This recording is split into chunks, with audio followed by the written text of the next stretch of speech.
नमस्कार मेरे प्यारे किसान भाइयों, एग्रीकल्चर बाबा हेल्प डेस्क में मैं आपका हार्दिक स्वागत करता हूं। आज के वीडियो में हम बात करेंगे कि धान की फसल के तुरंत रोपाई के तुरंत बाद जो सूखने की समस्या होती है वो किन कारणों से होती है और कौन सी दवाई डालने के बाद हमें उस समस्या से छुटकारा मिल सकता है। कहा जाता है कि जो फसल होती है वो किसान के जीवन का आधार होती है। फसल को किसान अपने पसीने से सींचता है, तो उसको सही समय पर सही जानकारी मिलना बहुत आवश्यक है। तो एग्रीकल्चर बाबा का यही उद्देश्य है कि हम किसान को जेन्युइन जानकारी दे सके ताकि वो भ्रमित ना हो और अपनी फसल में नुकसान ना करे। तो बात करते हैं कि धान की फसल में जो प्रारंभिक अवस्था में जो सूखने की समस्या होती है उसके मुख्य कारण क्या हो सकते हैं। हम पॉइंट टू पॉइंट बात करते हैं। सबसे पहले हम बात करते हैं कि इंसेक्ट की समस्या से, कीट की समस्या से। अक्सर देखा जाता है कि जो जमीन में जड़ें होती है उनमें बहुत सी बार दीमक का और लाल लट का प्रकोप बढ़ जाता है। इस कारण कोई भी धान की फसल के रोपाई के तुरंत बाद उसकी जड़ें जो दीमक होते हैं वो खाने लग जाती है और लटें होती है उनको कहीं ना कहीं डैमेज कर देती है जड़ों को। इस कारण उसकी ग्रोथ नहीं होती, धान की फसल वहीं रुक जाती है और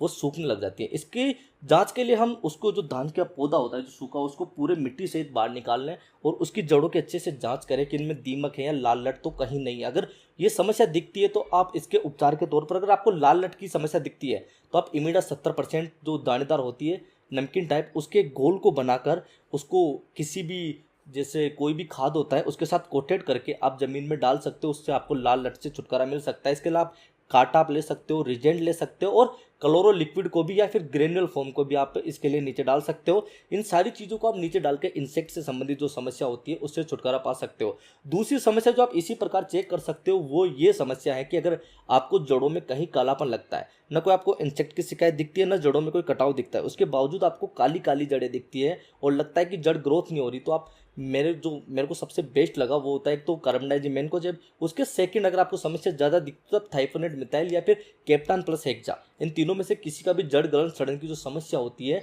उसके लिए उपयोग कर सकते हो। अगर आपकी फिर भी ग्रोथ नहीं हो पाती, इन दोनों समस्याओं को आप देख लेते हो और ये समस्या नहीं मिलती फिर भी उसकी ग्रोथ नहीं हो पाती, तो इसमें कहीं ना कहीं मिट्टी जनित रोग हो सकते हैं। आप अपनी मिट्टी की जांच करवा सकते हो। इसके अलावा जो एक चौथे नंबर की जो समस्या है जो हमारे आसपास के कुछ क्षेत्रों में देखने को मिली थी वो थी पानी की समस्या। बहुत सी बार उनके खेत अच्छे थे, वो दूर बाहर ट्यूबवेल से पानी ला रहे थे, अच्छी ग्रोथ हो रही थी, लेकिन जैसे ही उन्होंने कोई स्पेशल जगह का पानी जो नीचे कुछ केमिकल युक्त या फिर नमक युक्त या फिर खारापन या फिर कड़वापन था उस पानी में, उसको अपने खेत में डाला तो अपने आप वो पौधे सूखने लगे। और जनरली धान में ही देखने को मिला, वो गेहूं में उस पानी को डाल रहे थे, मक्का में डाल रहे थे, उड़द में डाल रहे थे, उस समय नहीं लगा, लेकिन जिन जिन क्यारियों में उन्होंने वो पानी डाला वो अपने आप सूख गई। तो वो पानी जनित रोग हो सकता है। तो आप अपने एग्रीकल्चर जो आपका डिपार्टमेंट है वहाँ पर पानी की और मिट्टी की जांच करवा सकते हो। उसमें आपको इस प्रकार का कोई लक्षण दिखता है तो उस जो लक्षण होता है उस अनुरूप आप उसकी जांच करवा सकते हो और फिर आप हमसे सीधे कंसल्ट कर सकते हो। अगर आपको कोई ऐसी समस्या दिखती है आप हमारे इंस्टाग्राम हैंडल पर जाकर हमें मैसेज कर सकते हो। अगर आप इन सब चीज़ों को चेक करने के बाद भी अगर आपको कहीं ना कहीं लगता है कि आपकी फसल ग्रोथ नहीं ले रही तो उसमें हो सकता है आपकी मिट्टी में माइक्रोन्यूट्रिएंट्स की कमी हो।